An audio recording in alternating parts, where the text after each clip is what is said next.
Salut à tous et bienvenue sur ce nouveau podcast, c'est Tony et comme vous le savez, c'est toujours un grand plaisir pour moi de vous retrouver pour démarrer cette nouvelle semaine ensemble. Pour tous ceux qui ne me connaîtraient pas et qui me découvriraient aujourd'hui avec ce podcast, je suis lotisseur, marchand de biens, investisseur et je vis de mes investissements depuis 2018. J'ai écrit un livre qui s'appelle Riche de liberté, dans lequel je vous explique comment réussir à atteindre votre indépendance financière grâce à la division foncière, en faisant des divisions de terrain, des créations de lotissements, des détachements de parcelles. La promesse, c'est d'arriver chaque année à pouvoir dégager 50 000 euros de marge pour pouvoir en vivre, pour pouvoir prendre votre indépendance, dire ciao au patron et passer plus de temps sur ce qui vous intéresse vraiment. Ce livre, il est dispo sur notre site www.abinvest.net/boutique ou alors vous allez sur mon Insta, vous tapez @une vie de liberté, vous allez me trouver, c'est là où je suis le plus présent. J'ai même mis des stories travaux sur mon compte Insta où vous pouvez voir la division foncière en action. Et chaque semaine, vous le savez, on se retrouve dans ce podcast qui s'appelle lui aussi Une vie de liberté, où on parle d'investissement, mais pas que. On parle de tous les moyens d'être plus libre, que ce soit financièrement, dans les poches, ou alors et surtout dans la tête, puisque c'est là que c'est le plus important. Si on n'est pas libre dans sa tête, c'est quand même relativement compliqué d'être libre tout court. On va commencer ce podcast comme chaque semaine en remerciant tous les gens qui m'ont mis un message suite au podcast de la semaine dernière et vous êtes hyper nombreux. Donc un grand merci à vous. Merci à Joe, Thibaut, Caroline, Yasmine, Jean-Baptiste, Xavier, Clément, Nathalie, Alex, Charles, Olivier, Antoine, Xavier, Mika, Lou, Léa, Nadège, Marion, Caroline, Nicolas, Jérôme et Adriane. Un grand merci à vous tous, ça me fait toujours hyper plaisir, c'est vous qui faites vivre ce podcast et vous le faites vraiment bien vivre puisqu'on est 769 sur YouTube. On avance bien, ça monte. On est 439 sur SoundCloud et on arrive à 212 notes sur Apple Podcast, 212 notes 5 étoiles. Ça me fait vraiment plaisir. Ça commence vraiment à ressembler à quelque chose, ce podcast. Donc c'est vraiment trop cool. Merci infiniment à vous. Et les notes sur Apple Podcast, ça aide partout. Quand vous vous abonnez sur YouTube, sur SoundCloud, quand vous mettez un commentaire, c'est ça qui aide à référencer le podcast. Et a priori, sur Apple Podcast, c'est là que c'est vraiment le plus important. C'est une des plateformes où les podcasts sont le plus écoutés. Et on a 2 nouveaux commentaires cette semaine. Donc un grand merci à Blandine et à Romain pour votre commentaire 5 étoiles, pour avoir pris un petit peu de temps pour voter pour le podcast. Et on est 4275 sur Instagram, donc dans ma route pour les 10 000 abonnés Instagram. On en est à 42,75%. Donc c'est plutôt pas mal quand même, ça avance. Un grand merci à vous. Et si vous avez envie d'un peu plus de Une vie de liberté en dehors du podcast qui sort tous les lundis à 10h de celui-ci, ou alors du podcast qui sort avec Yann, qui s'appelle Les Gentlemen Investisseurs, où là on parle vraiment beaucoup plus investissement, surtout d'immobilier, mais pas que, qui sort tous les vendredis à 10h. Si ça vous suffit pas, vous pouvez vous abonner à mon Insta, où j'essaye d'être quand même présent en story tous les jours, mettre des petits messages, des posts. Donc c'est assez sympa. Avant de revenir sur le podcast de la semaine dernière, où vous m'avez régalé encore une fois, et j'ai des tonnes et des tonnes de messages, j'ai vraiment dû choisir. Juste un petit retour, des petites news. Un grand merci pour tous vos retours, pour mon idée de formation finance perso. J'ai l'impression que ça pourra intéresser beaucoup d'entre vous, donc j'ai déjà commencé de me mettre au travail pour recueillir plein d'idées. Et en fait, je me rends compte que c'est vraiment très vaste si j'ai envie de faire quelque chose de bien avec toutes les connaissances et toutes les petites astuces que j'ai envie de transmettre, que ce soit vraiment sur le fondement de la formation qui va être un gros fichier Excel pour apprendre à vraiment gérer ses finances perso, mais aussi toutes les choses qu'il faut savoir, que ce soit sur la résidence principale, le véhicule, parce que c'est des gros postes de dépenses. Ça va quand même être une formation qui risque d'être vaste, donc je veux prendre le temps de faire les choses comme il faut, je me mets pas la pression et je veux vraiment vous faire un truc cool, donc voilà. Je me mets au boulot et on verra quand ça sort. Et en ce qui concerne mon autre formation que j'ai fait il y a déjà plus d'1 an aujourd'hui, qui s'appelle la boîte à outils du marchand de biens en division foncière, qui permet, quand vous avez le livre Riche de liberté, d'aller vraiment beaucoup plus loin et beaucoup plus vite sur vos opérations de lotissement. J'ai justement un lotissement en cours où j'ai fait des stories travaux, et voilà, juste après avoir tourné ce podcast, je vais aller faire sur place une vidéo. Il n'y a pas les ouvriers, il n'y a personne, le chantier est vierge, donc j'ai chargé mon iPhone, j'ai chargé le drone, j'ai chargé le stabilisateur, et je vais essayer de vous faire vraiment une super vidéo voilà, où j'explique le maximum de choses que je peux sur les travaux. Là, c'est l'occasion idéale de le faire. Et je vais l'ajouter à la formation. Donc pour tous ceux qui m'ont fait confiance, qui ont pris cette formation, je vous promets pas que ce soit dans l'après-midi, hein, voilà, où vous allez écouter ce podcast, mais en tout cas, dans la semaine, ça sera mis à jour, voilà, avec cette vidéo, si vous avez envie d'aller la voir. Et je trouve ça assez cool. Et je pense qu'aussi dans les semaines qui arrivent, je vais un petit peu rebrander justement cette formation. Alors, il faut céder aux joies du marketing. Et je l'avais appelé la boîte à outils du marchand de biens en division foncière. Voilà, c'est un peu long. Donc, si vous avez une idée de nom, n'hésitez pas à me la soumettre. Pour l'instant, j'ai pas d'idée. Mais voilà, je voudrais la repackager un petit peu, la rendre voilà, un peu plus attirante, avec un nom un peu plus sympa, qui soit plus rapide à prononcer. Et il y aura donc du coup ce nouveau module de travaux. Et je pense que ça va être vraiment sympa. Allez, j'en ai fini avec les news. On va faire le retour sur le podcast de la semaine dernière. Et là, vous m'avez bombardé de messages sur YouTube, c'est incroyable. Il y avait 15 commentaires sous la vidéo dès le premier jour. Je ne sais pas comment vous remercier à chaque fois parce que ça me touche énormément. C'est vrai que je passe du temps à préparer ces podcasts et que j'adore faire ça.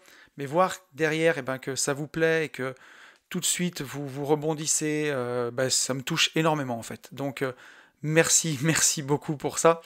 Et d'ailleurs, même avant de revenir sur le podcast sur la formation, mais ça va faire écho, j'ai reçu un message de Romain, un message qui était super intéressant, mais qui rebondissait sur le podcast de la semaine d'avant sur le mérite. Donc on va commencer par ce message de Romain, et ensuite on reviendra sur vos messages sur l'importance de se former. Romain qui me disait: Salut Tony, merci encore à toi pour ce podcast super inspirant qui m'a véritablement marqué, car il m'a rappelé à quel point le mérite m'avait permis de changer de job, de mentalité aussi, et d'être là où j'en suis aujourd'hui, en espérant bien entendu ne pas m'arrêter là. Avant d'être chasseur de tête et d'être payé au résultat et à la commission, j'étais juriste en entreprise, et dans cette boîte que je bosse 40 ou 65 heures, la paye mensuelle était la même, alors que selon moi, je méritais plus car j'avais fourni plus d'efforts et d'énergie pour rendre un bon travail et pour abattre plus de tâches. Cette mentalité et cette considération m'ont saoulé et je suis donc parti dans la chasse de tête. Ce qui me plaît dans ce job, même si d'une certaine façon je reste salarié dans une certaine forme de rat race, c'est qu'il est très entrepreneurial. Plus je recrute pour mes clients, plus je facture pour ma société, plus mes primes sont élevées. C'est un système simple, efficace et qui motive les gens car il est basé sur la méritocratie. Aujourd'hui, j'aspire à poursuivre ma quête d'indépendance financière qui passe évidemment par l'immobilier et l'entrepreneuriat et qui me permettra, j'espère, de lâcher mon job bientôt. Mais si je devais quitter mon job pour un autre, ce que je ne souhaite pas encore faire, jamais je ne repartirai dans un poste de salarié lambda où il n'y a aucune reconnaissance des efforts fournis, ou alors peut-être par une prime de fin d'année. J'aurais besoin de conserver ce système où plus tu factures, plus tu gagnes, et du donnant-donnant ou gagnant-gagnant. Il n'y a que comme ça que l'on récompense le mérite et qu'on s'inscrit véritablement dans la méritocratie. Merci encore pour ton podcast, cher Tony, continue ce que tu fais, à très vite. Merci à toi Romain. Alors, je suis d'accord avec une partie de ton message, où vraiment quand tu es salarié et quand tu peux avoir des primes, c'est un super moyen de démarrer, de gagner vraiment très bien sa vie et d'avoir un bon salaire pour pouvoir investir dans l'immobilier, pour pouvoir être finançable, pour pouvoir lever des fonds. C'est vraiment, vraiment super bien. Mais à terme, ça reste quand même échanger son temps contre de l'argent, le travailler plus pour gagner plus, puisqu'à un moment, c'est capé forcément. Tes journées, si tu veux dormir un peu et passer un peu de temps avec ta famille, au-delà de 12 heures de boulot, pour l'avoir fait, ça devient quand même compliqué. Et tu as des systèmes après où tu es vraiment bloqué par ça. Donc, dans un premier temps, un démarrage dans la vie, forcément que c'est hyper utile et hyper bien qu'un job comme ça par rapport à un job où tu serais que salarié à toucher ton salaire et tout. Mais il y a un moment où il faut savoir, je pense, sortir de ça, même si ça fait peur, même s'il faut lâcher la rambarde, et pour pouvoir devenir peut-être investisseur à plein temps, ou alors passer beaucoup, beaucoup de temps à investir pour justement goûter à des revenus qui sont décorrélés du temps qu'on y passe. Quand vraiment tu arrives à investir après, que tu as des revenus qui proviennent de l'immobilier, de la bourse, de la crypto ou d'un business en ligne automatisé par exemple, tu réalises vraiment à quel point c'est puissant de pouvoir décorréler ton temps de l'argent que tu vas gagner. Et ça ne t'empêche pas non plus de passer du temps sur d'autres projets où il va falloir que tu investisses ton temps pour facturer. Mais je suis tout à fait d'accord avec toi dans le fait que cette méritocratie, elle est encourageante parce que quand on démarre, quand on a besoin de gagner de l'argent pour pouvoir emprunter, pour pouvoir investir, c'est vraiment important d'avoir un job où on se sent impliqué et où plus on est impliqué, plus on gagne. Le côté délicat, c'est d'arriver un jour justement à en sortir, quoi. Voilà, donc merci en tout cas à toi Romain pour ce message, ça fait super plaisir. Et maintenant on va revenir sur les messages sur l'importance de se former. Et on le voit à quel point ça vous a touché, parce que vous avez été hyper nombreux à m'envoyer des messages. J'ai dû recevoir quasiment 20 messages en tout. J'en ai choisi 4 que j'ai trouvé super intéressants. On va commencer avec un message de Paul-Henri. Paul-Henri qui me dit: Salut Tony, je voulais te faire un retour sur ton dernier podcast qui est vraiment top au passage. Merci à toi. Je viens de terminer tous les épisodes, je suis à jour. Je vais désormais attendre tous les lundis avec impatience. Je me retrouve dans le sujet de ce dernier, car moi aussi j'ai fait 6 ans d'études. 3 ans de licence de droit, 2 ans de master de droit et 1 an de prépa pour devenir avocat. Et quand je suis arrivé au bout, je me suis rendu compte, comme toi, que ce n'était pas fini et qu'il fallait constamment être à la page. Entre parenthèses, surtout en France où les lois changent comme nous de qu'elles sont. Tu m'étonnes. Je partais sur une bonne rat race des familles dans un domaine qui, au final, je m'en rends compte, ne me plaît pas forcément, du moins l'environnement. Le droit reste en revanche passionnant pour moi. Ce qui m'a permis d'ouvrir les yeux, ce sont les rencontres, les livres, les podcasts, la formation tout simplement. Je pense que c'est une des principales erreurs des gens qui pensent qu'ils n'ont plus besoin de se former après l'école ou les études, or c'est tout le contraire, parfois même nous devons tout réapprendre. Avant de te découvrir, je m'étais formé sur les conseils d'une amie sur les ETF après avoir ouvert un PEA chez Boursorama. Le but était avant ça d'acheter des actions Total et Danone, ce que j'ai fait. J'ai tout de suite vu la force que pouvaient avoir les ETF sur mes finances, mais ça je l'ai découvert uniquement en faisant mes devoirs, d'où l'importance, comme tu dis, sur ce podcast de se former constamment. J'ai viré tout le cash de mes livrets après ça. Merci beaucoup pour ce que tu fais. Force à toi, Paul-Henri. Force à toi aussi, Paul-Henri. Merci beaucoup pour ce message. Comme tu dis, et c'est un choc, je me rends compte que on est nombreux à avoir eu, de se dire j'ai passé le bac, ensuite je suis allé en études supérieures, c'était dur, j'ai fait 5 ans, 6 ans d'études, 2 ans, 3 ans, 5 ans, 6 ans d'études, pour au final tout réapprendre tout le temps. Et au départ, c'est déprimant. Mais en fait, quand on trouve ensuite quelque chose qui nous plaît, quelque chose qui nous passionne, quelque chose dans lequel on s'épanouit à fond, ça devient plus une corvée de se former. Et au contraire, c'est passionnant. Et on peut passer énormément de temps. Et comme tu dis, se former en faisant des rencontres intéressantes avec quelqu'un qui va nous parler avec passion de son job, dans des livres, dans des podcasts, ou même dans des formations payantes ou dans n'importe quoi. Mais il n'y a que comme ça. Les ETF, on t'en parlera pas à l'école. Pour ça, il faudra te former, il faudra faire tes devoirs, comme tu dis. Voilà, exactement, c'est exactement ça. Accepter que toute ta vie, tu devras te former, toute ta vie, tu devras remettre en question ce que tu sais pour t'améliorer, pour pouvoir pivoter si tu as décidé d'apprendre, que ce soit un job, que ce soit des investissements. Toute ta vie, tu devras remettre ça en question et pivoter. Et c'est pour ça qu'il vaut mieux investir du temps dans un job qui nous passionne quand même, hein. Ou en tout cas dans des investissements qui nous passionnent, parce que si on doit se former dans des trucs qui nous barbent, c'est impossible, quoi, tout simplement. Mais voilà, donc je voulais absolument lire ton message, parce que pour montrer qu'il y avait beaucoup de gens justement qui, après avoir fini leurs études, se rendaient compte que il allait falloir se former toute la vie, et on voit vraiment le traumatisme que peut avoir l'école dans ces domaines-là. On a un message de Clément. Clément qui me dit: Salut Anthony, merci encore pour ton retour sur ce podcast qui m'a fait très plaisir. Je pense également qu'il est plus qu'essentiel à l'heure actuelle de se former, que ce soit dans les différents domaines comme l'immobilier, la bourse et les crypto-monnaies, pour avoir des bases solides. Malheureusement, aujourd'hui, on est également dans une société où on ne valorise pas les jeunes qui ont la niaque et qui ont des projets type entrepreneuriaux, ou des personnes qui sont dans une voie de reconversion avec une farouche envie de réussir. On n'aime pas la réussite en France, il ne faut pas se voiler la face. Ne sois pas rageux de ton voisin, de ton collègue de travail, sors-toi les doigts, bouge-toi et apprends de toi-même. Encore une fois, bravo pour ce que tu fais, continue, ne change rien. Merci à toi Clément, fidèle auditeur de Riche de Liberté. Merci beaucoup à toi Clément.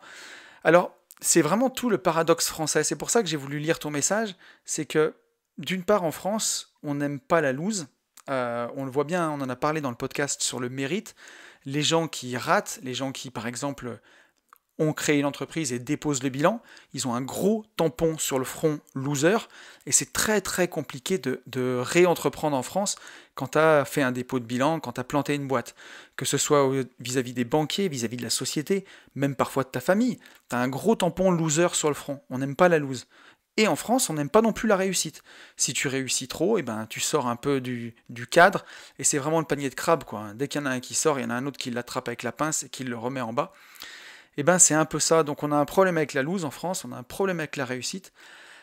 Et moi, ce que je vois quand tu dis qu'on ne soutient pas les gens qui ont un projet entrepreneurial, alors il y a quand même quelque chose qui est assez magique en France, c'est le pôle emploi, où tu peux quitter ton job avec 2 ans d'indemnité chômage, ce qui te permet vraiment de te lancer dans l'entrepreneuriat. Donc on le sait, si on va dire d'un point de vue moral, psychologique, on n'aime ni les losers ni les winners en France, malgré tout, il existe ce système-là qui fait qu'on t'aide à créer une entreprise. Voilà, donc après on va te sauter dessus, hein, t'inquiète pas, on va t'envoyer de l'URSSAF, on va t'envoyer des charges, on va t'envoyer de l'IS, tu vas payer, hein, t'es en France. Mais ça on peut pas le nier quand même, tout n'est pas mauvais, et je trouve que bah, même si parfois les projets entrepreneuriaux, on a l'impression que on n'est pas soutenu, malgré tout, avec ce système de Pôle emploi dont on peut bénéficier et dont il faut absolument bénéficier. Vous le savez, au début du podcast, je dis que voilà, grâce à Riche de Liberté, on peut apprendre la division foncière. Alors, le livre peut-être ne vous suffira pas, mais en tout cas, il vous montrera ce que c'est, il vous donnera le goût peut-être de ça, et on peut se lancer. Mais même si vous avez les 50 000 euros de fonds requis pour devenir marchand de biens en division foncière, quittez votre job absolument avec 2 ans de Pôle emploi parce que ça vous permet d'investir sereinement. Et ça, c'est hyper, hyper important. Ça fait tout, quoi. On a un message de Charles. Charles qui nous dit « Coucou, c'est effectivement difficile au départ d'accepter de payer pour une formation. En France, où l'éducation est gratuite, nous ne mesurons pas la valeur de la connaissance. Ce qui peut être complètement différent aux US, où ils ont l'habitude de payer pour se former. Je suis passé par là, et après avoir passé énormément de temps sur le net pour trouver des réponses qui parfois ne sont pas précises, j'ai enfin fait le choix d'une formation spécifique sur la fiscalité immobilière. Le choix du formateur est capital, et le choix a été bon. Aujourd'hui, je n'hésite plus à payer une personne pro ou un formateur pour me faire avancer, car je comprends dorénavant le véritable gain. J'ai aussi bénéficié de formations entre guillemets échangées, et je confirme que je ne les ai pas suivies avec autant d'engagement. Conclusion, on ne sait pas ce qu'on ne peut pas savoir. Et si l'on trouve de tout sur le net, une formation spécifique permet de gagner un temps précieux et l'expérience du formateur. Essayez juste de lire et de comprendre le BOFIP au début de votre parcours d'investissement et vous aurez un aperçu. Voilà, il me dit PS Tony, tu devrais tenter aussi les repas préparés et équilibrés. Charles, il me connaît bien. Ouais, il sait que les derniers confinements m'ont pas gâté. J'ai un peu pris du poids, mais j'ai pris des engagements récemment et je mange de façon équilibrée. Et je vais tenter les plats de Max. Il fait écho dans le podcast précédent où je disais que Max avait délégué ses repas du midi à une entreprise pour avoir des plats plus healthy, hein, plus sains. Et que c'était pas si cher que ça au final. Quand on calculait le prix des ingrédients, le temps gagné, le temps passé et le temps sur sa santé, je suis tout à fait d'accord avec ça et je vais tester, bien entendu. Donc voilà, mais pour revenir sur ton message, Charles, effectivement, hein, le BOFIP, donc c'est le bulletin officiel des finances publiques. Si vous voulez comprendre la fiscalité, vous pouvez le lire, c'est un bon pavé. Hein, si vous le prenez par la tronche, ça risque de vous faire un bleu. Et c'est à lire, c'est totalement indigeste. Et donc, si vous voulez investir, je ne sais pas moi, devenir loueur meublé professionnel, dans le LMP par exemple, et bien comprendre cette fiscalité-là, eh ben, c'est idéal d'avoir un formateur qui a déjà digéré le BOFIP pour vous, qui vous raconte pas d'âneries, en qui vous avez confiance, qui est peut-être expert comptable, et qui vous fait justement cette formation. Forcément que c'est génial, et vous gagnez énormément de temps, parce que lire le BOFIP tout seul, vous pouvez, mais ça va être incroyable. Et ensuite, je vois ce que tu veux dire, tout à fait. L'éducation en France, elle est entre guillemets gratuite, hein, puisqu'on la paye par nos impôts. Mais du coup, on ne mesure pas la valeur de la connaissance. Et il faut bien vous dire que si c'est gratuit, c'est toi le produit. Et si l'éducation française, elle est gratuite, c'est que c'est toi le produit, c'est toi qui vas servir à faire marcher ce pays. Et on n'a pas envie de te transformer non plus en entrepreneur, on a envie de te transformer en bon petit mouton qui va aller travailler pour payer les charges et pour faire fonctionner la France. Si c'est gratuit, c'est toi le produit. Ne l'oublie pas. Et donc, si tu as envie de te former pour gagner de l'argent, pour devenir riche, disons-le carrément, hein, si tu as envie de vraiment tout péter, il va falloir te former tout seul. La formation de l'école, elle ne va pas suffire pour ça. Il faudra faire une formation soit payante sur ton temps, parce que tu vas passer beaucoup, beaucoup de temps, ou soit de la formation payante en payant un formateur. Quand j'ai voulu investir en ETF, j'ai vraiment passé énormément de temps sur le sujet. J'ai limé tous les forums du net, j'ai regardé toutes les vidéos, j'ai payé une formation payante, hein, celle d'Edouard Petit, que je crois que j'ai déboursé plus de 800 € hein, en tout pour cette formation. Mais quand je vois ce que j'ai gagné en ETF, c'est énorme à côté. Je veux dire, même ma formation, je l'ai remboursée des dizaines de fois, quoi, mais tranquille. Donc, ça vaut vraiment le coup de se former. Ça vaut vraiment le coup si le jeu en vaut la chandelle, si c'est important pour vous, ça vaut vraiment le coup, quoi. Et Charles nous le rappelle. Et on a un dernier message d'Alex. Alors Alex qui m'a laissé un message audio. Mon petit Alex, donc j'ai pas pu l'écrire, mais en gros, Alex me disait, donc Alex, mon pote, qui est aussi administrateur du groupe Facebook, le Club des Rentiers, qui m'inspire souvent pour ses podcasts, parce que voilà, c'est le plus grand groupe Facebook de France sur l'immobilier, où il se passe énormément de choses. Et Alex me dit, bah, il y a des gens aussi qui veulent pas se former, tout simplement parce qu'ils sont radins. Et j'avais pas vu ça comme ça à ce point, et je pense qu'il a pas tort, hein. Il me dit qu'il y a certaines personnes qui voient sur son groupe Facebook qui sont tout simplement radins. Ils voient que ce qu'ils peuvent perdre, ils voient que s'ils payent une formation 400 euros, ils vont perdre 400 euros, mais ils n'arrivent pas à voir ce qu'ils peuvent gagner. Et il me dit, ces gens-là, quand ils postent sur le groupe, tout est au rabais, jusque dans leurs investissements. S'ils vont louer un studio en meublé, eh ben le studio va être meublé avec des meubles tout pourris, dégueulasses, trop moches. Ils vont pas faire de la qualité. Ils comprennent pas que, ben, selon Alex, hein, que payer quelque chose cher tout de suite, ben, on le retrouve sur le long terme à fond. Et ce message a fait écho parce que dans ma carrière d'investisseur, j'ai commencé comme ça en étant gagne petit. Pour moi, bah, au début, voilà, même mettre 20 euros dans un livre, c'était déjà 20 euros et c'était pénible au tout début. Pourtant, j'ai beaucoup lu, vraiment beaucoup par la suite. Mais au début, c'était un peu ça. Je pense pas qu'au début de ma carrière d'investisseur, j'aurais accepté de payer une formation 500 ou 800 euros, je me serais pas rendu compte. Et même dans mes investissements, bah, les réparations et tout ça, j'ai beaucoup fait au rabais.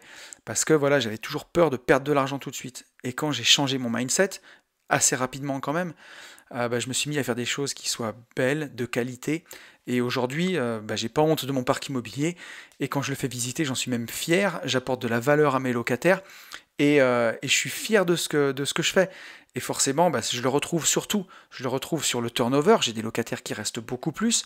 Je le retrouve sur bah, la qualité des locataires. J'ai des locataires qui payent tout le temps, qui sont solvables, qui sont très bien. Et je le retrouve aussi quand j'arbitre mes biens, bah, parce qu'ils sont dans des coins qui sont beaucoup plus jolis, dans des emplacements premium. Et sur le prix de revente, eh ben, je le retrouve aussi avec des grosses plus-values. Donc peut-être qu'au tout départ, on perd un peu, mais on gagne énormément par la suite. Bah, c'est la même chose pour la formation. Voilà, peut-être qu'au début, bah, ça fait un trou dans le portefeuille de sortir un peu d'argent pour se former, mais sur le long terme, c'est remboursé des centaines de fois, parfois des milliers de fois. Donc voilà, écoutez, bah, ça m'a fait plaisir de revenir sur ce podcast de la semaine dernière qui vous avait passionné, et on va passer au sujet de la semaine. Et le sujet de la semaine, c'est une personne, c'est Maxime Bossé, qui nous fait l'honneur d'être dans le podcast cette semaine. Max, c'est quelqu'un d'incroyable. Aujourd'hui, c'est un ami, mais on s'est d'abord rencontrés dans un séminaire au début de l'année 2019, au séminaire du Club des Rentiers, au congrès du Club des Rentiers à Paris, en avril 2019. Voilà, on s'est rencontrés, on a commencé à discuter dehors, on a bien sympathisé. Et ensuite, fin 2019, on a décidé de partir en voyage au Club des Rentiers. On est parti à Kalamata en Grèce et je me suis dit bah, pourquoi pas partager ma chambre avec Max puisque je l'avais rencontré au séminaire. Donc on a passé une semaine ensemble, tous les deux dans la même chambre, et on est vraiment devenus amis. Max, il a un parcours qui est totalement incroyable. Il a atteint l'indépendance financière en 19 mois. Donc moi sur ce podcast, je vous rappelle tout le temps que c'est très difficile, qu'il va falloir du temps, que moi j'ai mis 12 ans, on peut aller beaucoup plus vite que ça. Et je vous parle des fois de 5-6 ans. Et Max, c'est la preuve que ben, on peut le faire très très vite. Il l'a fait voilà, en moins de 2 ans. C'est totalement incroyable. Il a investi en colocation, il a investi dans la crypto-monnaie, il a aussi investi dans la bourse. Je ne sais pas quoi dire de plus à part de vous laisser en compagnie de Max. Vous allez voir pour un podcast plein de mindset, un parcours incroyable, très inspirant. Je vous laisse avec Max, je vous retrouve après. À tout à l'heure. Et je vous retrouve en compagnie de Max. Comment tu vas, Max? Salut Tony, salut tout le monde, enchanté. Bon, t'as la forme? Eh ben ouais, impeccable, hein, je suis en pleine forme.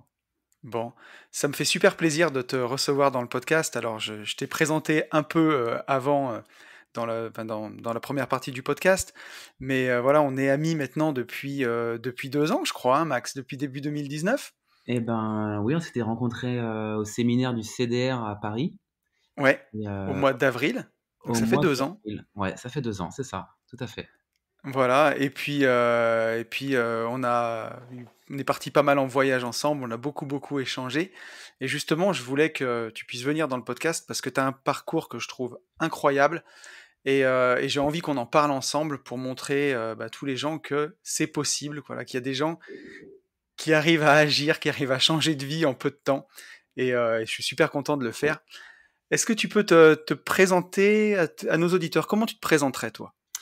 Eh ben, Maxime, j'ai 35 ans et ben, aujourd'hui, je suis investisseur immobilier principalement, mais investisseur aussi dans tout un tas de choses, Ouais, dont la bourse, la crypto-monnaie, le crowdfunding, enfin, je fais un peu de pas mal de choses, ouais. mais beaucoup d'investissements parce que, ben, j'ai découvert, ce monde-là et ça me passionne, de faire travailler, on va dire, intelligemment les finances pour pouvoir en vivre. C'est vraiment excellent. Donc ouais, aujourd'hui, tu te définis, tu as commencé par l'immobilier, tu te définis comme investisseur au sens plus large. Ouais, c'est ça, exactement. Bah, j'ai commencé par l'immobilier, mais j'ai commencé aussi, enfin en même temps, j'ai découvert l'immobilier et la crypto-monnaie en même temps. D'accord. Bien que voilà, le principal vecteur, on va dire, d'enrichissement pour moi, c'est l'immobilier quand même, parce que ben, Ouais, il y a l'effet levier qui est incroyable. Il n'y a pas plus puissant, je pense, en finance que l'effet levier qu'on a avec l'immobilier. Et surtout, il n'y a ouais. pas plus puissant pour démarrer de rien. Mais c'est sûr. Alors justement, on va en parler parce que tu as démarré de rien. Je voudrais qu'on parle de tes débuts, comment tu as commencé. Quelles études tu as fait déjà? Comment tu étais quand tu étais lycée puis dans tes études? Alors moi, donc j'ai fait un bac S. Je me suis Mhm. obstiné à faire un bac S alors que j'étais pas très bon à l'école. Et donc j'ai fait mon bac S en 4 ans. D'accord. Enfin, j'ai redoublé ma première et ma terminale. Ah oui, pas mal. Ah Ouais, d'accord. Je ouais, savais ouais, pas ça, tu vois. ouais. Ouais. Bah, parce que je voulais absolument faire un bac S, mais j'ai voulu tenter le bac S sans travailler. Donc Ouais. voilà, c'est une bonne technique, hein, si vous voulez perdre du temps, faites votre bac sans travailler, vous allez voir que ça prend beaucoup plus de temps. Ça a pas marché, quoi. Non, ça ne marche pas trop. Bah remarque, ça nous fait un point commun parce que tu vois, je m'étais forcé à faire une première S et une terminale S parce que je voulais absolument faire S aussi. Oui. Alors j'étais pas trop mauvais partout, mais j'étais surtout très nul en maths. Et tu vois, j'ai eu 7 au bac. Mais je l'ai eu quand même. Alors moi, il y avait que les maths où j'étais bon. J'étais très bon en maths, mais Ouais, après la bio, la physique chimie, et cetera, tous les autres, matières principales, en S, j'étais pas bon et puis surtout les langues, ouais. catastrophe. Bah, pourtant, l'anglais, ça sert, surtout maintenant dans ta vie d'investisseur. Oui, c'est vrai, mais je me suis vachement amélioré d'ailleurs sur Ouais. l'anglais, même Bah, si quand les choses nous intéressent, après, ça va tout de suite beaucoup mieux, quoi. exactement. Mais c'est ça en fait, c'est ça parce que maintenant j'ai vraiment la soif d'apprendre. Mais à l'époque, en tout cas, l'école, c'était un calvaire. Hein. Je détestais le système scolaire. Euh, Ouais. et après, ça allait mieux. J'ai fait ensuite un BTS informatique. Ok. Et là, ça allait mieux parce que justement, ça m'intéressait vraiment. Ouais, Des choses concrètes en informatique. Et donc bah là, j'ai de nouveau essayé le BTS sans travailler. Et ben cette fois-ci, j'étais deuxième ou troisième de la classe. Ah, tu vois? Donc on peut réussir sans travailler, mais il faut que ce soit des choses qui nous intéressent. Ouais, dès qu'on redonne du sens à ce qu'on fait et à pourquoi on fait les choses, tout de suite, ça va beaucoup mieux, hein. Exactement, ça c'est clair. Et donc, tu as fait un BTS dans l'informatique? Oui, tout à fait. J'ai fait un BTS dans l'informatique. En fait, bon, c'est vrai que je savais pas trop quoi faire après mon bac. Et Ouais. j'ai vu un peu pas mal de BTS. Enfin, moi, j'aimais vraiment pas l'école, donc je voulais faire le plus court possible. Et Ok. c'était pas une bonne idée, hein, ça c'est clair. J'ai regretté après. Mais voilà, je voulais aller dans le monde du travail le plus rapidement possible pour commencer à gagner ma vie, quoi, tout simplement. D'accord. Donc, t'es sorti de l'école, t'avais 19, 20 ans, en fait. 21, je crois. Oui, 21, oui, oui, en faisant deux premières, deux terminales. Ouais, c'est ça. Moi Ouais, aussi, c'est ça. j'ai fait bac plus 5, mais je l'ai fait en 6 ans aussi. Au milieu, je me suis Ouais. un peu promené au milieu. Ouais, ouais, ouais, mais au moins, tu as perdu qu'une année. Moi, j'en ai perdu 2 alors que j'ai Ouais, tout année, quoi. après, quand on trouve ce qui nous plaît derrière, puis bon, ton parcours a prouvé que c'était pas vraiment perdu quelque part, hein. Non, c'est sûr, Faut pas dire ça. mais jusqu'à longtemps, je me suis dit, que j'aurais dû continuer les études parce que, Ouais, ben, dans le monde du travail, quand on voit que, certains, juste parce qu'ils ont, un diplôme, ils sont pas forcément meilleurs, au contraire, mais juste parce qu'ils ont le diplôme, ben, forcément, ils vont ouais. avoir tout de suite, 300, 400, 500 € de plus, alors qu'ils sont pas forcément très doués, quoi. Et c'est super intéressant ce que tu dis parce que moi, je m'en suis rendu compte. C'est pour ça, tu vois, que j'ai poussé jusqu'au diplôme d'ingénieur pour avoir tout de suite, quand je sortais de l'école, 200 euros ou 300 euros de plus que les gars qui avaient fait qu'un DUT, par exemple, tu vois, ou un BTS. Mais j'avais cette vision-là. Et en fait, c'est après où on se rend compte la puissance aussi de l'éducation personnelle, en fait, de se former tout seul sur les sujets qui nous intéressent. C'est ça, exactement. On est bien d'accord. Et là, c'est plus la récompense d'un patron avec un salaire, c'est la récompense bah, de son travail à soi et qu'on a directement dans sa propre vie, en fait.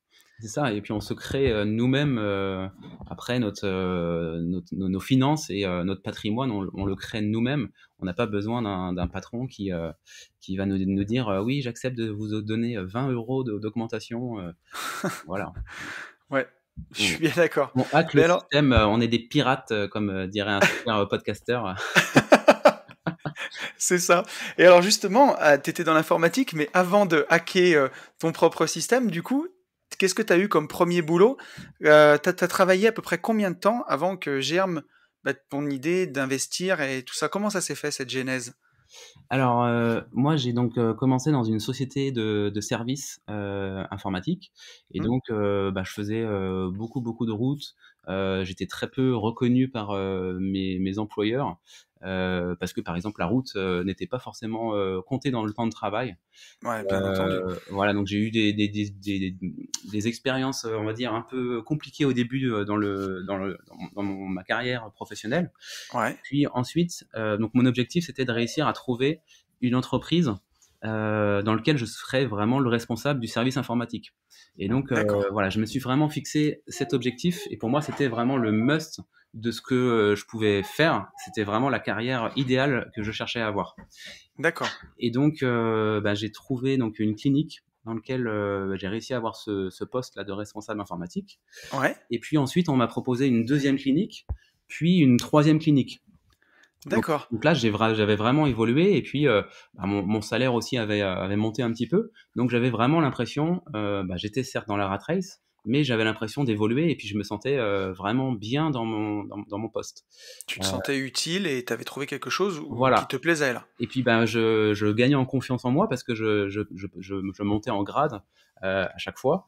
Ouais, Donc c'était vraiment intéressant. Sauf que je me suis rendu vite compte d'une chose, c'est que bah, j'étais pas non plus sorti de Saint-Cyr, j'étais pas non plus ultra doué et ultra intelligent et ultra charismatique et ultra bon à l'oral, etc. pour tu, pouvoir passer encore plus, enfin monter encore d'un cran. tu te dénigres beaucoup pour les gens qui te connaissent dans la vraie vie quand même. Ouais, Là, ouais, mais tu bon. pousses un peu, hein. Tu Non, pousses mais même beaucoup, hein. non, non, mais si tu veux, c'est que il y avait un moment où je voyais par rapport à mon N+1 ou mon Ouais, N+2 que je pourrais pas intellectuellement pouvoir prétendre à des postes comme eux. En fait, j'avais atteint un plafond de verre où je savais que responsable informatique de 3 cliniques, c'était le maximum que je pouvais faire. Je sentais que je pouvais pas aller plus haut. Ça Heu, faisait combien de temps que tu faisais ce métier dans les faisait cliniques? Ça faisait 6 ans. Ça faisait 6 ans. Ouais, quand j'ai quitté les cliniques, ça faisait 6 ans que j'y étais.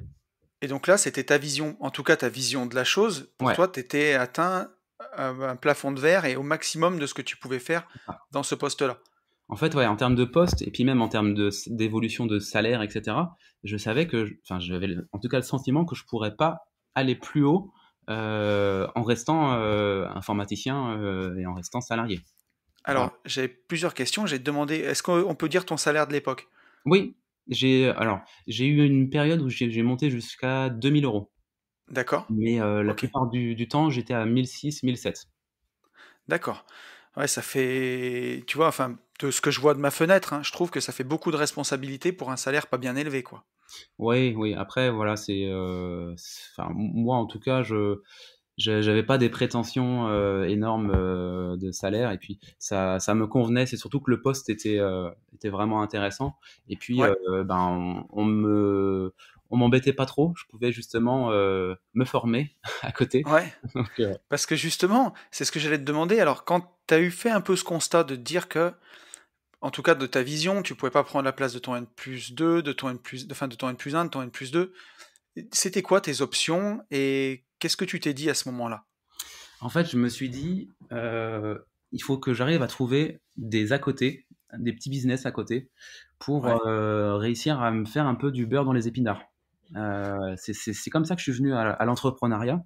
Ça avait été pour avoir plus d'argent au départ, parce que Ouais. à cette époque-là, tu n'investissais pas du tout, tu... Ah non, j'investissais pas du tout, j'avais, 0 sur le compte à la fin du mois, mais vraiment zéro. C'est-à-dire que j'avais même pas un livret A avec, ne serait-ce que 2 000 €. J'avais D'accord. rien du tout. J'achetais la super tondeuse, qui vient de sortir, j'achetais, une super télé, écran plat, j'ai acheté Ouais. une voiture, DS4, heu, enfin voilà, j'étais un pur produit de la rat race. C'est-à-dire que D'accord. quand mon salaire augmentait et ben, j'augmentais mon niveau de vie en même temps. Voilà. Ouais, c'est le piège, hein. On y est tous tombés dedans, Ah de mais toute c'est clair, façon. tu l'as plusieurs fois décrit, le piège de la rat race, dans ton podcast, mais j'étais tellement mais à 200 dedans. Et ouais, tu sais que tu vas avoir une augmentation, elle est même pas tombée sur le compte que tu sais déjà comment tu vas la dépenser. Ah mais c'est ça et tu te dis: «Alors quelle voiture je pourrais acheter? Ouais. Ah je pourrais faire tel crédit et ah ouais, ce sera parfait ça». Oh là là, quelle horreur. Ouais, et alors donc tu t'es dit: «Faut que je fasse des petits business à côté» et c'est Oui, là que tu as découvert l'entrepreneuriat? exactement. En fait, j'ai commencé, ben, quelque part l'entrepreneuriat, mais c'était même pas en société, hein. Mais j'ai commencé en fait à louer un minibus sur, Drivey et Wicar D'accord. et donc voilà, c'était mon 1er petit business, et c'était, enfin voilà, le but c'était au moins d'avoir ce minibus pour pouvoir, emmener les copains à droite à gauche, Ouais, et puis avoir moi ce minibus pour moi et puis le financer grâce aux locations et en fait, je me suis d'accord. rendu compte que c'était, même possible de générer des revenus et des revenus vraiment conséquents. Quand j'ai commencé en 2016, c'était, le début, de ces plateformes et ça Ouais. cartonnait quoi. Ça marchait très, très bien. Donc là, on est en 2016 On est en quand tu 2016, ouais. commences ça? En mai 2016, quand j'ai commencé, vraiment l'entrepreneuriat, via ces voitures Ouais. et après en 2018, j'ai carrément créé une société de location de voitures et j'ai eu jusqu'à 7 voitures. Ah oui, carrément. Ouais. Et alors, comment tu gérais à côté de ton travail? Ça te prenait du temps? Comment ça marchait? Ça prenait pas trop de temps parce que ben, j'ai toujours eu, la bonne idée d'automatiser les choses, Ouais, et donc là, j'avais des boîtiers qui permettaient aux clients de récupérer les voitures où elles sont. Donc, elles ouais, étaient, à côté de l'aéroport ou à côté de la gare, dans ma ville et les gens, en fait, venaient avec leur smartphone et puis donc ils faisaient un état des lieux en faisant des photos, d'accord. autour du véhicule sur l'application et puis ils Ouais, pouvaient, bah, récupérer le véhicule en l'ouvrant, grâce à leur smartphone et les clés, en fait, étaient à l'intérieur. excellent. D'accord. Et donc tu as attaqué par ça en 2016 et on peut dire un peu combien tu générais les premières années jusqu'en 2018 que tu crées la société? Ouais, alors c'était, bah, crescendo et j'ai augmenté au fur et à mesure le nombre de voitures, mais en fonction des saisons aussi, parce que c'est très, Oui, il y a une saisonnalité, hein, qui est quand même assez forte comme en location courte durée. ouais, Mais que te dire comme chiffre sur un minibus? Sur, l'été, par exemple, on pouvait monter à 1 500-1 600 € de chiffre d'affaires et puis, ouais. sur, l'hiver, 300-400 €. Après Donc voilà, c'est les minibus forcément ça perd oui, plus vite de valeur, les entretiens sont plus chers. Enfin voilà, ouais. faut relativiser les chiffres. Mais voilà, aujourd'hui, je veux pas non plus faire rêver tout le monde, hein. C'est un business qui est quand même beaucoup moins rentable aujourd'hui, parce qu'il est beaucoup plus, il y a plus de concurrence. Ouais, j'imagine. J'imagine. Et alors à l'époque, ça te faisait c'était un complément de salaire pour l'instant, à cette Alors, époque-là? au tout début, oui, c'est ça, j'étais en nom propre Et puis ça me Ouais. faisait vraiment un bon complément de salaire, ça explosait bien et c'était directement sur mon compte, donc c'était vraiment un complément de salaire, ouais. Donc Ouais. Et donc, à quel moment alors tu as eu ce déclic et tu t'es dit, comment ça s'est passé? Parce que entre je veux un complément de salaire pour mettre du beurre dans les épinards et je vais carrément quitter mon boulot, je vais devenir investisseur, entrepreneur et ça va cartonner. ouais. C'est quoi la transition? Comment ça s'est passé? Bah, en fait, c'est que j'ai découvert donc ce business-là et enfin, j'ai commencé ce business-là et puis je me suis rendu compte que, en fait, si je possédais quelque chose, en fait, j'ai découvert le féodalisme, en fait. J'ai découvert que si je possédais quelque chose que les gens ont envie d'avoir, sur le long terme ou le court terme et que je pouvais leur mettre à disposition, ça me permettait d'avoir des revenus. Mais je me Ouais, suis dit: «Mais à ce moment-là, faut avoir des choses, peut-être plus grosses, que des voitures». Et donc, ouais, ben, c'est là que je suis tombé sur, des vidéos, de formateurs et cetera, sur l'immobilier excellent. et j'ai découvert à peu près en même temps la crypto. Donc, D'accord. voilà, c'est sûr que là, c'est pas du féodalisme, hein. Mais voilà, j'ai découvert en même temps l'immobilier et la crypto. Donc là, on est en 2017 à peu près, Ouais, quelque chose comme ça. 2017, ouais, c'est ça. Ouais, J'ai donc c'est il y découvert, a 4 ans, quoi. fin d'année 2017. Ouais, Entre septembre et octobre, j'ai découvert l'immobilier et la crypto. Et donc, en immobilier, bon, j'ai vite compris qu'il y avait 3 stratégies pour, faire du rendement qui étaient, la coloc, la courte durée et l'immeuble de rapport. ouais, Et donc je suis parti, enfin je me suis formé, mais à fond, à fond, à fond, à fond. C'est-à-dire que j'ai passé mais des heures et des heures, enfin moi quand il y a quelque chose qui m'intéresse, ouais, je passe des heures et des heures et des heures à regarder des vidéos, pour, devenir expert. Donc c'est ce que j'ai fait pour l'immobilier, c'est ce que j'ai fait pour la crypto, c'est ce que j'ai fait pour la nutrition et le sport parce que ça me passionne aussi. ouais, C'est ce que j'ai fait pour les voitures de location, mais ça, il y avait pas vraiment de chaîne YouTube à l'époque, donc c'était plus les forums et cetera. ouais. Et donc, je vois qu'il y a ces 3 stratégies pour Tu l'immobilier. Et je fais une petite pause, Max, oui, mais c'est là où ça fait vraiment le parallèle avec, les études, tu vois? Avec ta première et ta terminale oui, où tu travailles pas parce que c'est pas intéressant et par contre, quand tu trouves un truc qui t'intéresse, toi qui aimais pas l'école, bah, oui. tu fais du binge learning, quoi. Tu bosses comme un fou. Mais c'est ça en fait, c'est que le système scolaire fait que les gens n'ont pas envie de travailler, n'ont pas envie d'apprendre à cause de ce système scolaire qui, pour moi, n'est pas, il donne pas envie, quoi. Il donne Non? vraiment pas envie. C'est sûr. Et alors que moi, mais je bouffe de la formation, mais à longueur de journée, même aujourd'hui, Mmh. alors que je suis libre financièrement, que je pourrais me reposer sur mes lauriers. Non, j'adore. Je passe mon Ouais, temps à me former et dans mes journées, il y a peut-être, au moins 2 ou 3 heures, où je me forme, en fait. C'est ouais. c'est obligatoire. Enfin, Mais j'arrive pas à ouais, faire autrement, ça fait partie de ma vie, quoi. alors c'est incroyable parce que tu vois, ça le podcast qu'on enregistre ensemble, il va sortir juste une semaine après le podcast que j'ai enregistré sur, bah, l'importance de se former et où d'ailleurs je parle un peu de toi dans ce podcast d'ailleurs Oui, oui, oui, j'ai et entendu. et ouais, tu l'as écouté Ouais, et ouais et je sans mentir non plus, moi je passe au moins pareil que toi, si je compte la lecture dedans, la lecture d'ouvrages de non-fiction, de business, je passe entre 2 et 3 heures à me former par jour.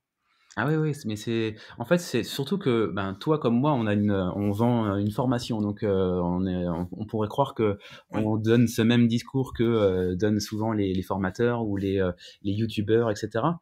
Mais en fait, c'est juste que c'est tellement vrai, en fait. C'est Ouais, tellement ça fait un peu cliché, mais c'est la vérité, quoi. ah bah, c'est clair. C'est en fait, dans l'immobilier et dans pas mal de business, il faut, pour performer, avoir optimisé absolument toutes les étapes. Mmh. Dans l'immobilier, c'est vraiment essentiel, hein. Si on n'a pas optimisé absolument toutes les étapes, et ben, chaque erreur peut coûter, 5 000, 10 000, 20 Ouais. 000, même pour les pires erreurs. Moi, j'en ai fait une à 20 000.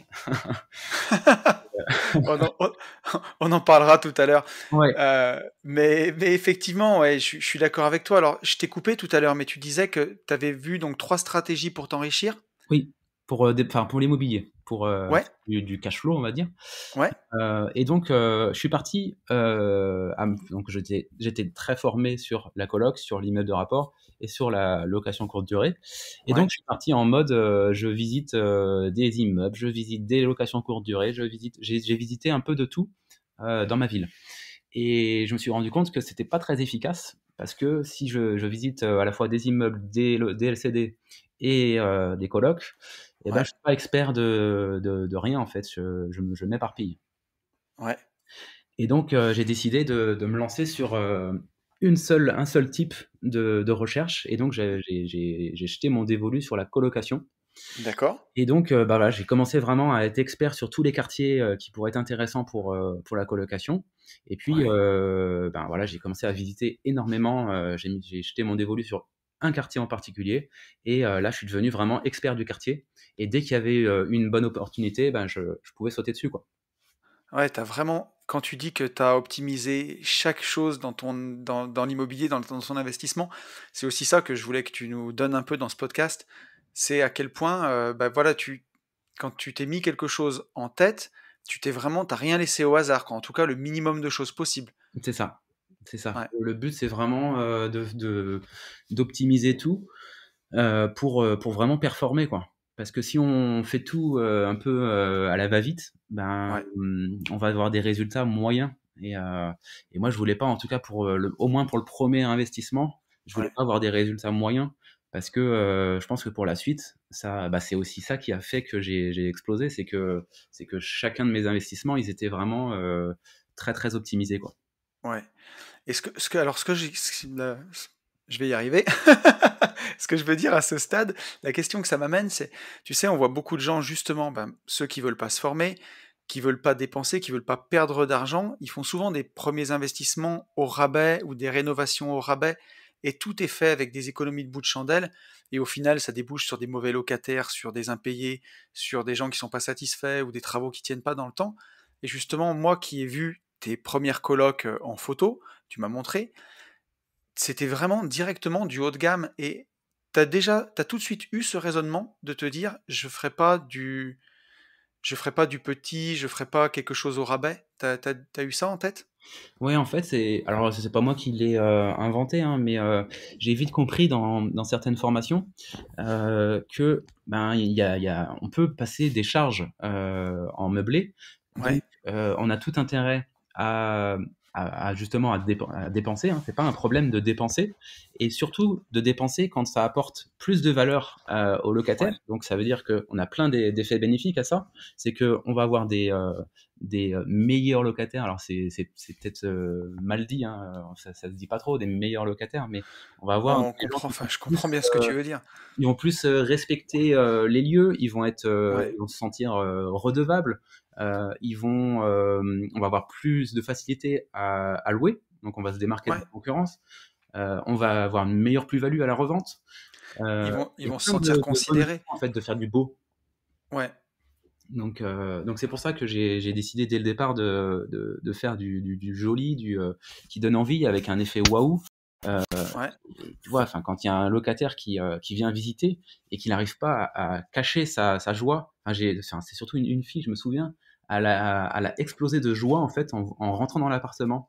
Et c'est ça, mais fou. j'étais mais fou. Enfin, je me suis dit, mais en fait, tu as une satisfaction et tu es fier de ce que tu fais en fait quand tu apportes de la valeur aux gens.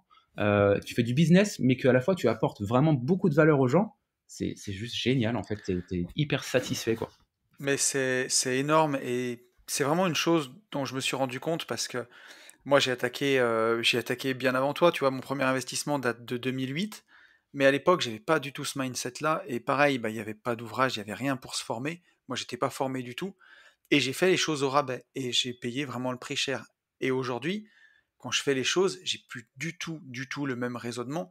Et j'essaye d'apporter ben, un maximum de valeur à mes locataires. Et en fait, sur le long terme, c'est pas forcément beaucoup plus cher tout de suite, mais par contre, bah, tu fais une meilleure plus-value à la revente, tu as des locataires qui se sentent considérés, qui sont contents de la localisation de l'endroit, parce que c'est des meilleurs quartiers, des meilleures prestations, tout est mieux en fait.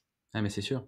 Non, et puis aujourd'hui, en fait, il y a aussi un phénomène qui est important et qu'il faut vraiment pas sous-estimer, c'est qu'il y a vraiment une génération là pour les jeunes, les étudiants ou même même les jusqu'aux trentenaires, hein.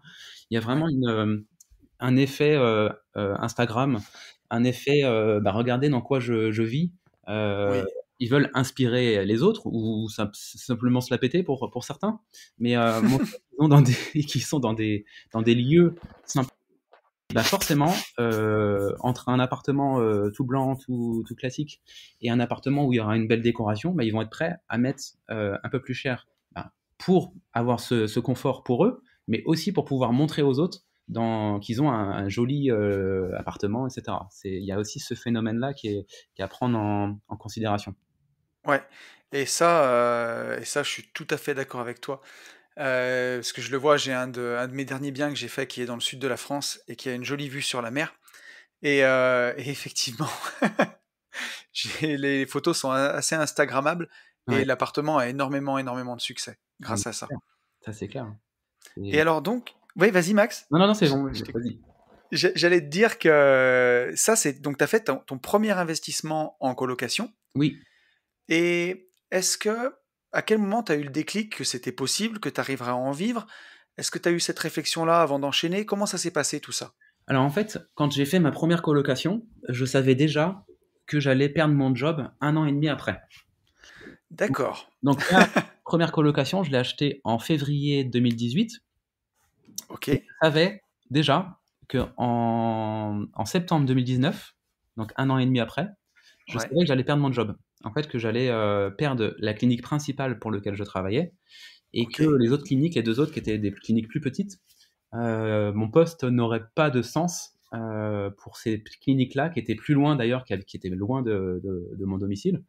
Donc je savais que j'allais perdre mon job.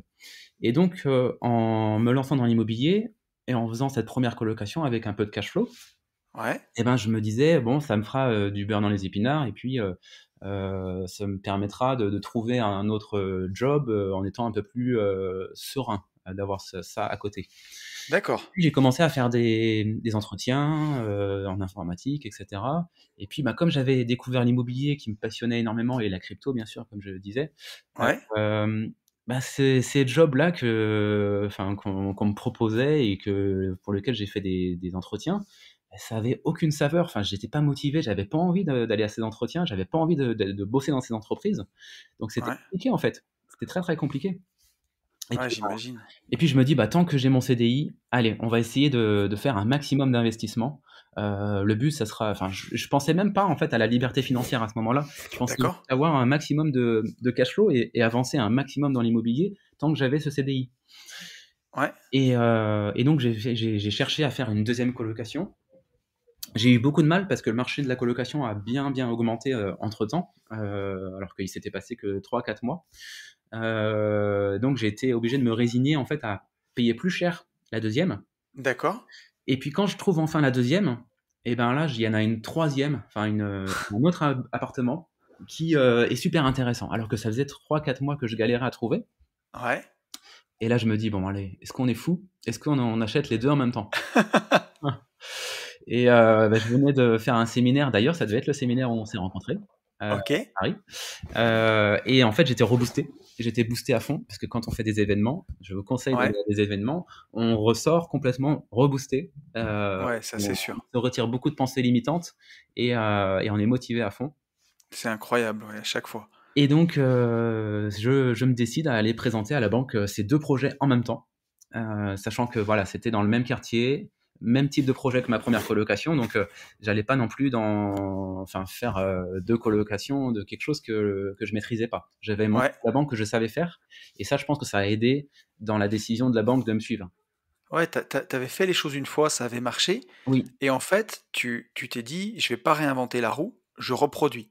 c'est ça. Là, c'était dupliqué pour pouvoir enchaîner rapidement. Ouais. Et pas, enfin, si j'avais voulu faire une location courte durée ou un immeuble de rapport direct, bah, j'aurais peut-être perdu du temps, quoi. Ouais. C'est Donc, super intéressant. et donc la banque, Et ils ont ouais. dit pas de souci, on vous finance, vous avez montré que vous saviez faire. Au début, moi, je leur ai dit, mais si vous voulez, vous me financez une des deux colocations et je vais chercher une autre banque pour la deuxième. Ils m'ont dit, non, non, nous, c'est bon, on vous finance les deux. Ok. Excellent. Bon, j'étais T'avais de l'épargne devant toi à ce moment-là? Alors j'avais réussi à en accumuler un tout petit peu parce que j'ai en ayant fait la première colocation, bah, ça générait Ouais. un petit peu de cash flow, même si j'avais mis pas mal de fonds aussi pour pouvoir finir les travaux parce que l'enveloppe travaux était pas très très bien dimensionnée. Mais Ouais. comme j'étais éduqué financièrement, ben je vivais beaucoup plus, la DS4 était vendue, on arrêtait complètement les frais, inutiles Ouais. et donc j'arrivais un petit peu à mettre de côté quand même. Ouais, donc t'es passé par une grosse détox financière C'est et ça. une éducation financière aussi, en Ah oui, oui, parallèle de tout ça. c'est sûr. En même temps que tout ça, je me suis mis vraiment à dépenser beaucoup moins, à dépenser vraiment, que l'essentiel Ouais. et forcément, bah, on se rend compte qu'on arrive à mettre de côté, quoi, quand, on arrête de dépenser. Bah ouais, c'est excellent. Et alors du coup, t'as pu faire ces 3 colocs et derrière, t'as quitté ton job donc au mois de septembre de l'année 2019. Eh ben non. Et non, parce que en fait, pendant ces colocations-là, alors sachant que voilà, c'était pas sans problème, hein, je me suis fait lâcher par un artisan qui est parti avec ma caution. Euh, Ouais. j'ai un collègue, un, un ami qui devait me faire en fait une bonne partie des travaux. Euh, Ouais. et finalement, ben, il s'est un petit peu disputé avec sa femme, donc du coup, il m'a lâché. Et donc, Oh j'ai dû purée. faire une bonne partie des travaux moi-même dans ces deux colocations, en même temps Ouais. d'avoir une société de location de voiture, en même temps d'avoir mon CDI, en même temps d'avoir deux enfants en bas âge. Euh, Ouais. donc c'était une période un petit peu compliquée, mais je voyais ben, tic tac, le temps qui passait, et je voyais le septembre 2019 arriver, le moment où Ouais. j'aurais plus de CDI. Donc on était peut-être en mai, avril-mai, donc 2019, D'accord. il me restait encore 4-5 mois, et je me suis dit, non mais là, ok j'en chie, ok je suis sur mon chantier dès que j'ai 5 minutes pour pouvoir avancer. Ouais. Ok, il faut que les deux colocs soient livrés pour septembre, mais il faut aussi que pour septembre, justement, j'arrive à lancer un autre projet. Parce que tant que j'ai mon Saint Graal CDI, il faut que je donne le maximum. Il faut que je donne tout. Et Ouais. donc, j'ai décidé, alors pas une colocation, parce qu'il fallait quand même diversifier, j'ai décidé de chercher un immeuble de rapport. D'accord. Et donc, en même temps que tout ça, en même temps de galérer avec mes travaux sur les deux colocations, eh ben, j'ai fait plein de visites jusqu'à 2 heures autour de ma ville. Ouais. Et là, j'ai vraiment eu beaucoup de mal à trouver un immeuble de rapport rentable. Euh, c'est vraiment dur, en fait, de trouver. Ouais. Et donc, je trouve enfin, dans une ville à 1 heure de ma ville, un immeuble avec 4 T2 D'accord. qui a 10% de rentabilité, mais avec des locataires. Ouais. Et là, en fait, finalement, j'ai fait une erreur parce que bah, cet immeuble-là, c'est beaucoup de problèmes. Enfin, je vais peut-être pas le détailler ici, tous les problèmes que Oui. j'ai eu, mais j'ai eu vraiment beaucoup de problèmes. Et finalement, c'était un mauvais investissement. Ouais, tu vois, bah, Comme quoi, quand c- on se presse, on fait aussi des erreurs. ouais, c'était une de mes questions, tu vois, pour la suite, c'était ta plus grosse erreur dans ton parcours. Oui. C'est celle-là, tu penses? Ah oui, oui, ça c'est clair. C'est ma plus grosse erreur parce que cet immeuble bah, va me coûter. euh, va Ouais. me coûter au lieu de me rapporter. Et surtout au niveau charge mentale, au niveau aller-retour, au niveau toutes les péripéties que j'ai eues sur cet immeuble, ça valait vraiment pas le coup. Mais alors, tu le sais parce qu'on en a parlé, on se connaît bien et je refais découvrir ton parcours à nos auditeurs, mais je le connais très bien, ton parcours aussi. Et ça fait écho aussi à un de mes investissements, justement, où nos deux investissements se ressemblent étrangement Oui, et où, un ben voilà, ami aussi qui a son immeuble pourri. On a tous notre immeuble pourri, j'ai l'impression. je crois que c'est un peu ça, ouais. On a tous notre immeuble ouais, qui va pas du tout. Et ouais, et où un investissement, ben, quand il est fait, ça peut être plein de choses, hein. Ça peut être trop cher, ça peut être dans le mauvais quartier, ça peut être de pas visiter tous les appartements, Oui, et ainsi de suite. Et ça avoir peut des locataires en coûter place. Des locataires en avoir plus des... qu'on n'a pas Ouais, choisis. Des ouais, travaux qu'on peut pas réaliser parce qu'il y a les locataires en place. Tout plein de choses comme ça qui font que ben, ça peut être sur le papier peut-être une bonne affaire. On voit les 10% de renta. Et puis en fait, on se rend pas compte qu'il y a d'autres choses à côté que les 10% de renta ouais. qui peuvent rendre l'investissement vraiment pourri, quoi. C'est exactement ça. Et au final, par contre, le message positif qu'il y a à en dégager quand même, c'est que je trouve, mais même en faisant un mauvais investissement, parce que quoi qu'il en soit, dans un parcours d'investisseur, des conneries, on est obligé d'en faire. C'est pas possible de tout faire bien. Oui, Mais même avec un mauvais, et ben voilà, quand on fait les choses comme il faut, ça remet pas en cause toute une réussite. C'est un petit accroc, mais c'est pas la fin de l'histoire, quoi. Et c'est ça, en fait, l'idée, c'est que quand on a multiplié les investissements, il y a des gens qui vont se dire ah, mais plus je suis endetté, plus j'ai fait d'investissements, plus je suis en risque, parce que Ouais, j'ai plein de locataires, parce que j'ai plein de dettes à la banque, etc. Mais en fait, pas du tout.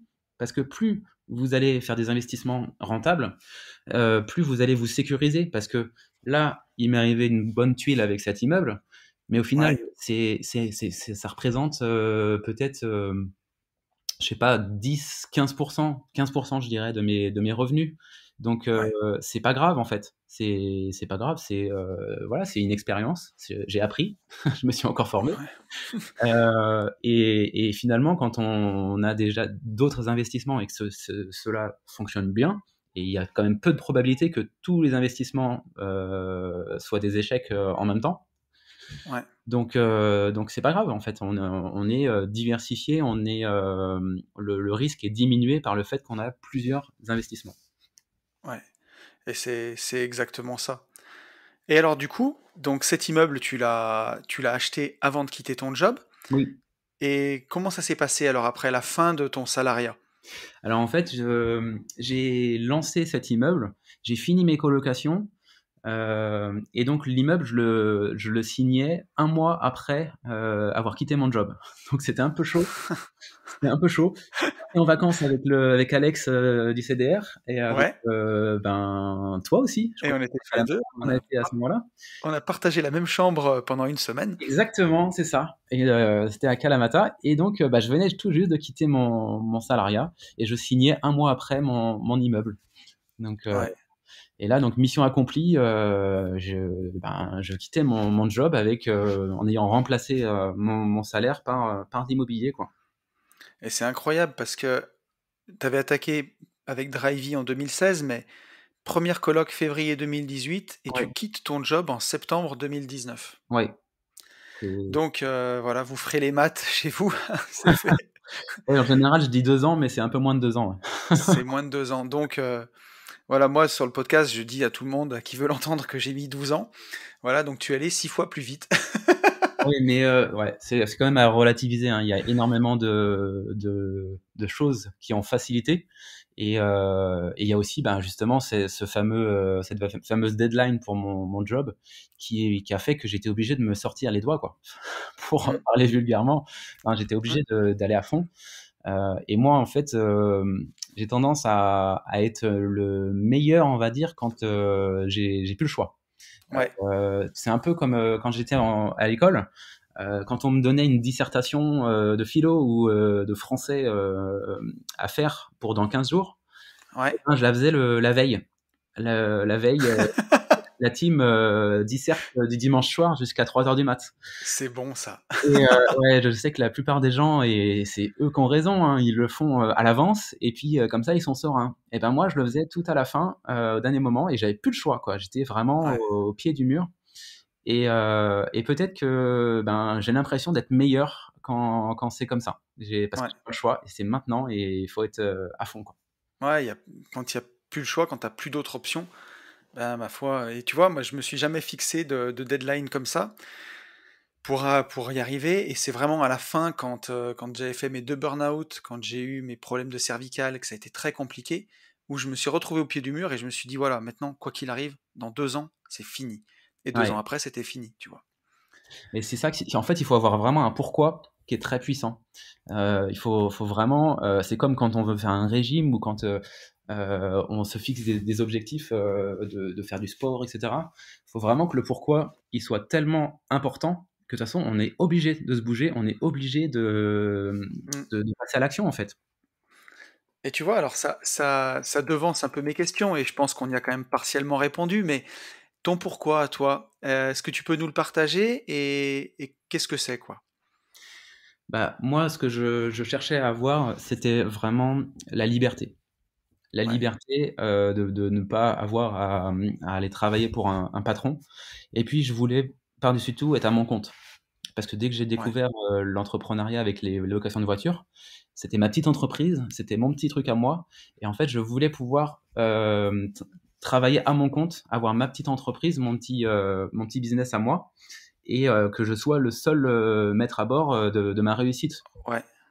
Donc, que ce soit mes performances, mes choix qui fassent ma performance. Parce que j'ai tellement été frustré dans le monde du travail de voir que j'arrivais dans une boîte, par exemple, c'était le cas chez Enedis. Donc, j'ai travaillé chez Enedis au service informatique. Ah Et, ah, ok. je voyais des anciens électriciens qui étaient mis là au support informatique. Et donc, c'était des électriciens, c'était pas des informaticiens à la base. Mais bon, ils les formaient, etc. Et ils finissaient par avoir un niveau, on va dire, assez bas, mais un niveau quand même. Ouais. Toi, t'arrivais dans cette boîte, au bout d'une semaine et demie, t'avais les anciens qui sont là depuis 10 ans qui venaient te voir pour te demander est-ce que tu pourrais m'expliquer comment on fait ça? Non, non, non, non. Donc, et puis eux, ils avaient peut-être deux fois ton salaire. Ouais. Euh, et c'est tellement frustrant en fait de se dire que en France, c'est par rapport au grade que tu as, par rapport Mm. au diplôme que tu as, que tu es récompensé, on va dire, en termes financiers. Alors qu'en fait, il y a des gens qui sont beaucoup plus, alors je dirais pas méritants, mais peut-être compétents ou plus Mais investis, tu sais, et c'est qui du coup sont pas du tout récompensés, quoi. mais c'est exactement ça. Ben, récemment, dans un des podcasts, j'ai fait une grosse réflexion sur le mérite, justement. Et en France, c'est une méritocratie, mais du diplôme, quoi. Ouais, Donc, c'est-à-dire qu'il faut que tu aies le bon diplôme pour être au bon endroit.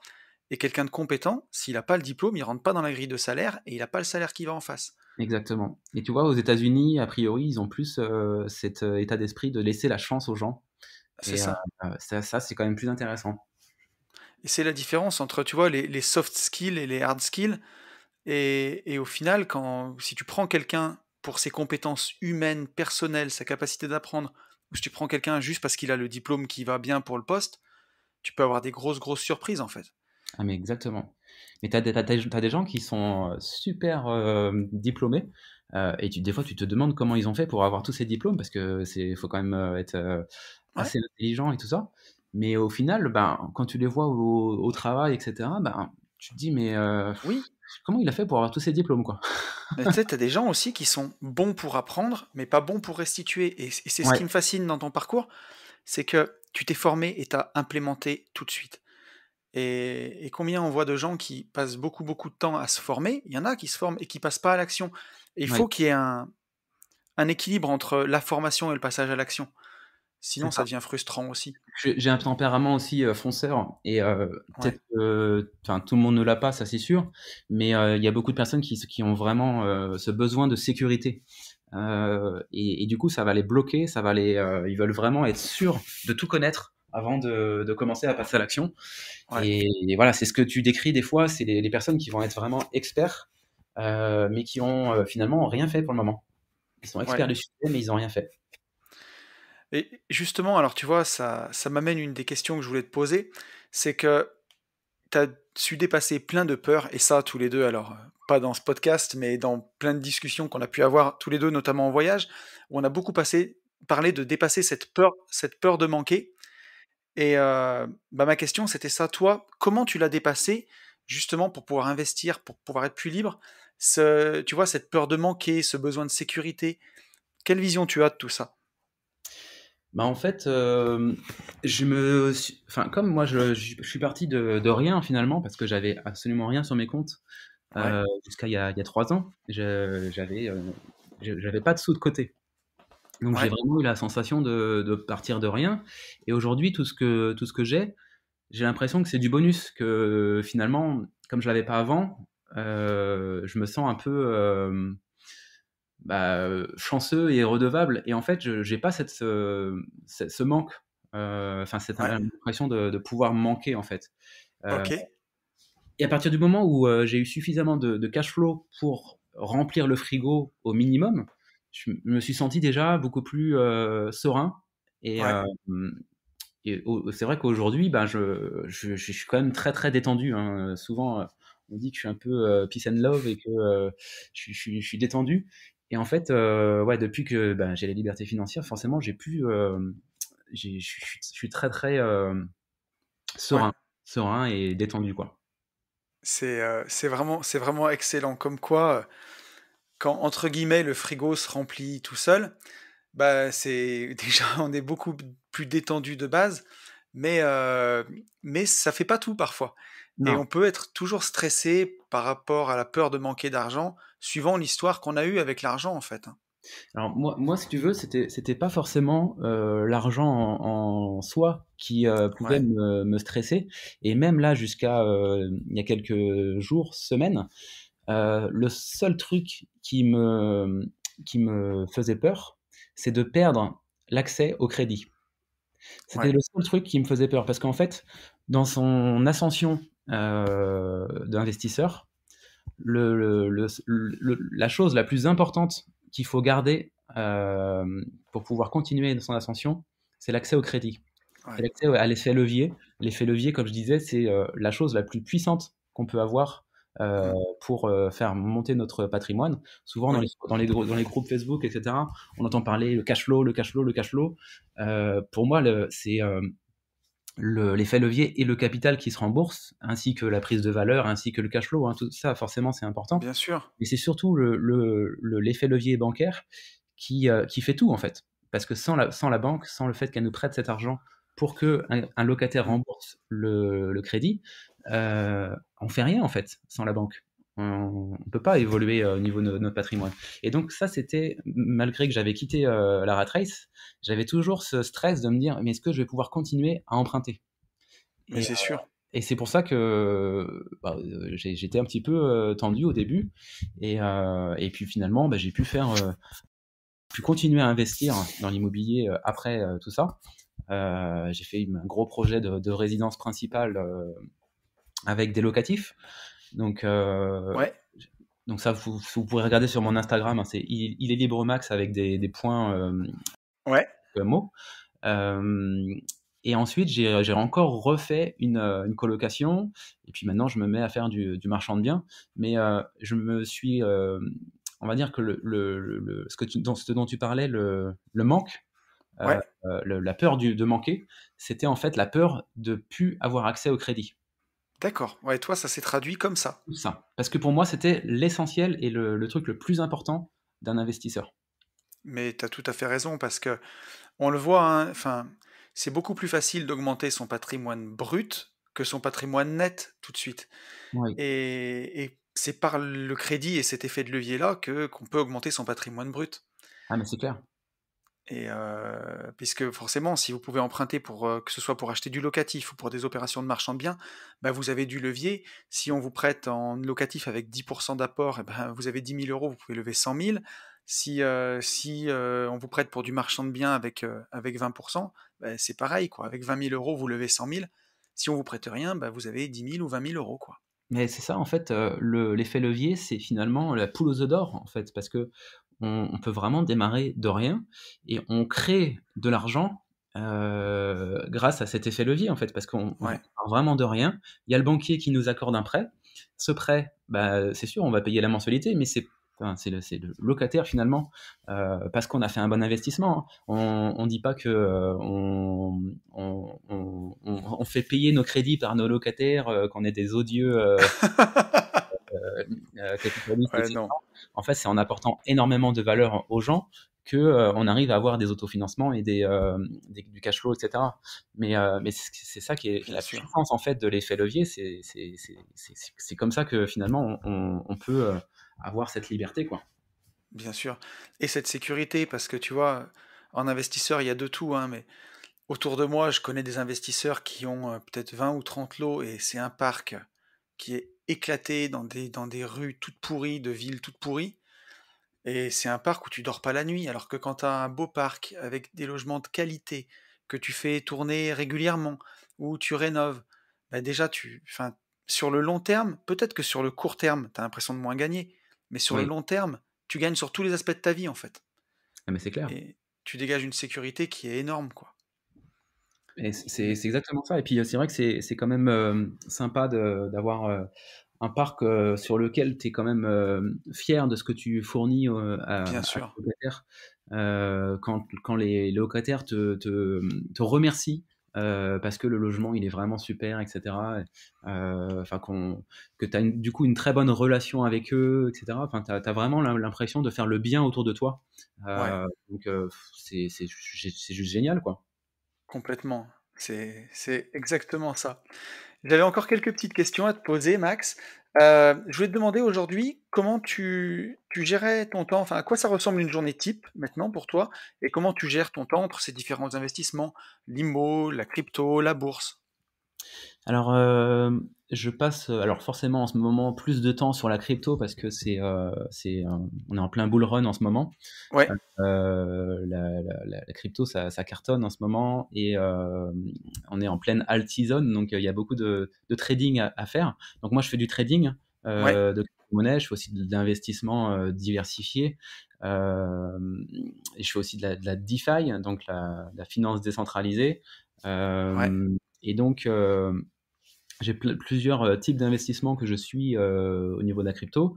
Je fais aussi de la bourse traditionnelle via les ETF. Ouais. Donc il y a une super formation d'un C'est- podcasteur, il s'appelle Une vie de liberté. Je vous. Non, franchement, il fallait qu'on y arrive. Mais d'ailleurs, justement, ouais, tu as synthétisé toutes ces connaissances que tu as développées en crypto dans une formation aussi. ouais, oui, oui. Voilà. Ouais, bah oui, oui, j'ai fait une formation, ben, d'ailleurs à ta demande, Oui, sur la crypto. Donc en fait, c'est à chaque fois Tony, hein, qui me sort de ma zone de confort, hein. t'es Parce fou. qu'il y a quelques années, j'étais tellement timide que j'aurais jamais d'ailleurs fait un podcast comme ça pour parler de moi. Et Et pourtant, forcément, j'aurais jamais. Oui, c'est pour ça, Max, que c'est tellement important parce que c'est inspirant avant tout pour des gens. Moi, je pense toujours, tu sais, et je sais que t'es comme moi, au gars qui nous écoute, qui serait lui aussi, tu vois, dans un service informatique ou tout ailleurs, dans une usine, un truc qui lui plaît pas, qui lui aussi est timide, qui lui aussi gagne 1600 ou 1700 euros, qui sait pas comment s'y prendre. Et ben, ce podcast, c'est de lui montrer, de l'inspirer, lui montrer que c'est possible en fait. Et ouais. c'est ça qui est le plus important. Ouais, mais c'est clair, c'est clair, c'est top, c'est vraiment top. Et donc ouais, j'ai fait Ouais, cette formation crypto à ta demande et puis c'est vraiment un succès. Enfin, je suis impressionné. Moi, je pensais en vendre une dizaine de cette formation et au final, bah, c'est vraiment un succès. On est à plus de 170 c'est maintenant. génial. C'est fou, c'est fou. Et surtout, les retours sont très très bons. Donc je suis ravi. Et, Ouais, euh, et donc voilà, c'est une partie de mon activité aujourd'hui, de mon quotidien, pour revenir à ta question, c'est ouais, de coacher certaines personnes, parce que j'ai beaucoup d'interactions avec toutes les personnes qui prennent ma formation. Et ouais. puis, je fais aussi des coachings sur l'immobilier. Donc, D'accord. pour accompagner des investisseurs de A à Z sur toutes les étapes de l'investissement. Donc voilà, c'est ça, je les accompagne. On passe énormément de temps sur Messenger via des messages ou des audios pour Ouais, bah, les aider sur toutes les étapes de leur investissement. Et donc ça, c'est une partie de mes journées. Et c'est puis, bah, super. je suis mes différents investissements, je lance des opérations de marchand de biens. Ouais. Voilà, c'est ça mon quotidien aujourd'hui. Donc c'est excellent. C'est génial et justement, tu vois, c'est quand on a réussi à, bah, atteindre l'indépendance financière ou en tout cas ou même dans n'importe quoi dans la vie, hein, quand on a réussi quelque chose, en fait, après, on a envie de le partager, quoi. Ah mais c'est ça. Moi, ça me passionne lorsque les gens, que ce soit mes amis ou des gens avec qui je discute sur Instagram, j'adore en fait échanger avec ces personnes, donner mon savoir, euh, enfin pouvoir Ouais, partager ce savoir et cette passion qu'on a pour l'investissement, que ce soit immobilier, bourse, crypto. C'est vraiment génial de pouvoir partager et puis j'adore ça, quoi. C'est pour ça que j'aime bien les masterminds, ouais, les événements aussi, parce que ben, on partage cette passion entre extraterrestres. On est une bah minorité ouais, à aimer comme ça l'investissement immobilier, les investissements en général. Et c'est bien de pouvoir se retrouver entre personnes qui sont passionnées. c'est c'est hyper puissant à chaque fois. Bah, nous, on s'est rencontrés dans un événement comme ça. On est partis plusieurs fois ensemble dans des événements comme ça, au moins 3 fois, je crois, max. Ouais, Facile. ouais. Et, et à chaque fois, bah, c'est des moments qui sont hyper puissants. Ah mais c'est clair, c'est vraiment, enfin c'est des moments très très forts parce que bah, on est dans des lieux inspirants, Mm. on vit des super expériences, mais surtout en fait on va se donner toutes les combines et toutes Ouais, les stratégies et puis on parle le même langage quoi, on a les mêmes passions donc on est un peu les mêmes personnes. c'est Parce ça. que les mêmes personnes, quoi. Et ça nous enrichit à bloc. Ah Et oui. j'allais te demander, on arrive dans les dernières questions que je voulais te poser, c'est des questions un peu plus mindset, tu vois, de tout ton parcours, ça peut être n'importe quoi, mais quelle est la chose qui te rend le plus fier de tout ce que tu as fait? Hem, c'est dur à dire, hein. Je pense à 2 choses. Ouais, Ah, vas-y.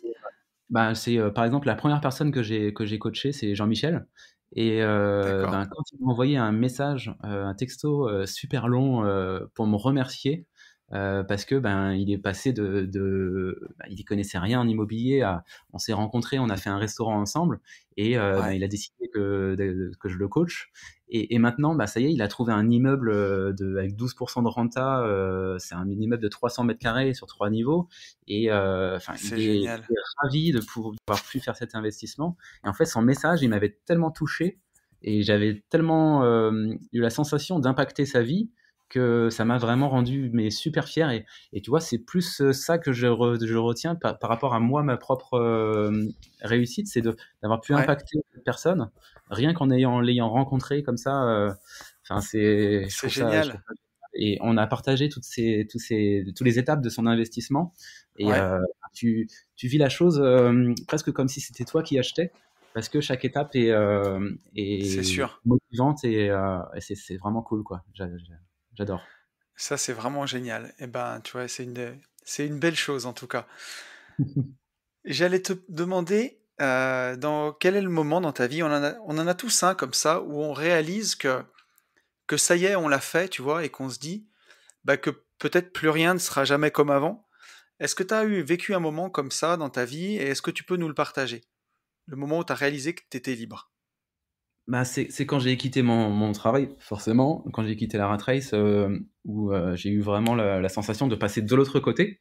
Ouais, Mais d'un autre côté, cet autre côté, j'ai vraiment l'impression que ce n'est que le début, en fait. C'est ouais, ce que tu dis toi aussi des fois.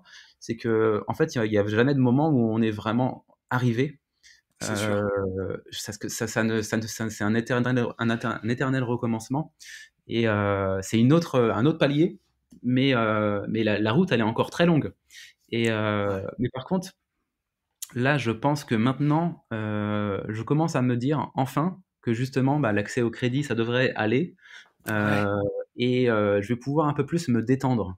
Parce que même si j'ai eu la liberté financière il y a 1 an et demi maintenant, ouais, hem, j'avais toujours cette crainte et ça fait que je travaillais, vraiment comme un malade, même en étant libre financièrement, je ouais, continuais de travailler comme un malade. Et là, je pense que maintenant, je vais, justement essayer de lâcher un peu, du lest, de ouais. prendre plus de temps pour, voyager, pour, faire du sport, des choses à sensation. J'ai envie de vraiment de faire beaucoup de kitesurf, de surf, de Ouais, VTT, de moto électrique, il y a plein de choses comme ça qui me motivent, que j'ai envie de faire c'est et génial. peut-être un peu plus lâcher du lest sur le business et un peu plus, penser à mes proches et penser à moi. Ouais, bah écoute, c'est parfait. Je pense on pouvait pas mieux conclure. Je voulais te poser une dernière question. Est-ce que tu as une citation préférée ou un mantra ou un truc qui t'aide, que tu aimes bien, que tu as envie de partager avec les gens qui nous écoutent? Hem, j'avais pas réfléchi à ça. C'est pas un Hem, piège, hein. non, non, non, je vois pas comme ça.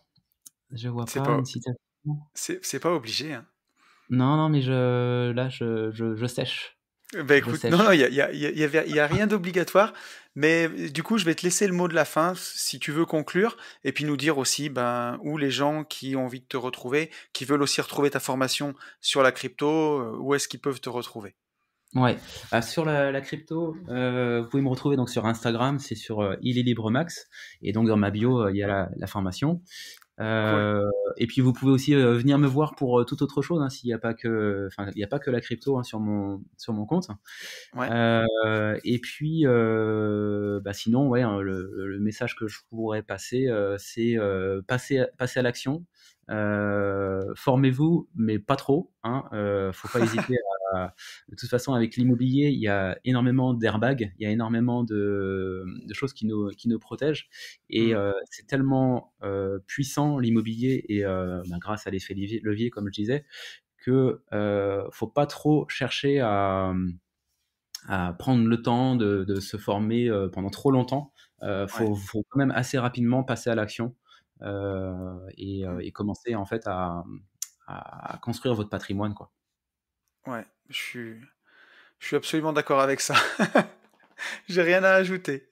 Bon, bah, Bon, écoute, je te remercie pour ce moment, Max. C'était un plaisir, vraiment. Merci à toi de nous avoir accordé ce moment.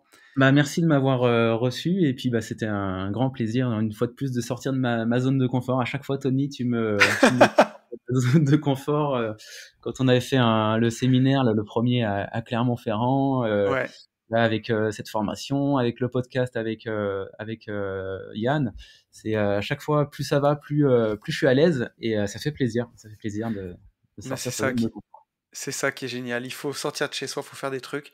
On prend le risque de rencontrer des super potes, de devenir amis et de vivre plein de choses ensemble. Donc, Ça, c'est c'est quand magnifique. même assez génial. Ah oui. Gros bisous, mon pote. Allez, salut, salut, salut tout le monde. Salut. Et je vous retrouve. Donc j'espère que ce podcast vous aura plu.